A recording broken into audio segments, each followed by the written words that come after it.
Or kung anong kulay ng balat ng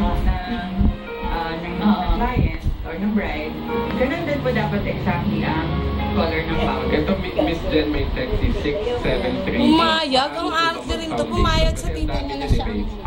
May batang sponge, may ewan. Ano po ang tamang pag-apply ng foundation? Professionally po, pag makeup artist, dapat brush or sponge. Although meron pa rin mga purists na talagang gusto nila kinakamay kasi nararamdaman talaga nila yung paint. Pero kung ikaw lang sa sarili mo, pwedeng kamay, pwedeng sponge. Kung liquid or cream, yan pwede yan kamayan. Pag powder, better kung meron tayong applicator. Bakit kailangan ng iset talaga siya ng powder? Gel. Para po yung... Kaklase yan ni Pitch eh. Hindi blushy yung application. Kasi maglalagay po tayo ng blush na powder din. So, pag yung basa po yung finish ng foundation so hindi maganda yung kapit. At para rin tumagal yung foundation, kailangan i-set mo siya maigi. So kahit sa mga nag-uopisina, pwede rin nilang gawin yun, di ba? Kung liquid yung foundation nila para...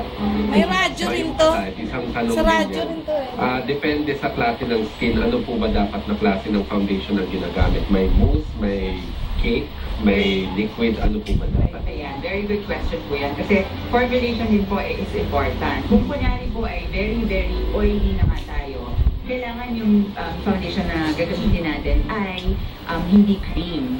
Siyempre, rich in oil talaga yan eh. Or huwag yung mga liquid na oil pa rin. Dapat oil-free or matte ang formulation or powder. Ayan. Pag ano naman po, pag sobrang dry, huwag powder masyado kasi na-emphasize po ng flakes or yung dryness ng skin. Dapat medyo wet or liquid. Ayan. Ayan, may kulay na tayo nakikita. Ano yun? Ito na po yung blush.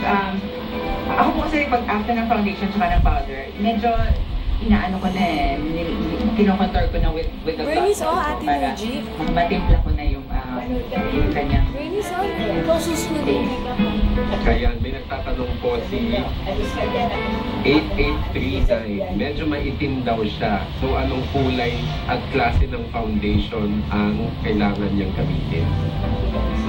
Kapag po medyo dark ang inyong color, I suggest pag namimili po kayo ng foundation, pumunta muna sa department store at mag-test.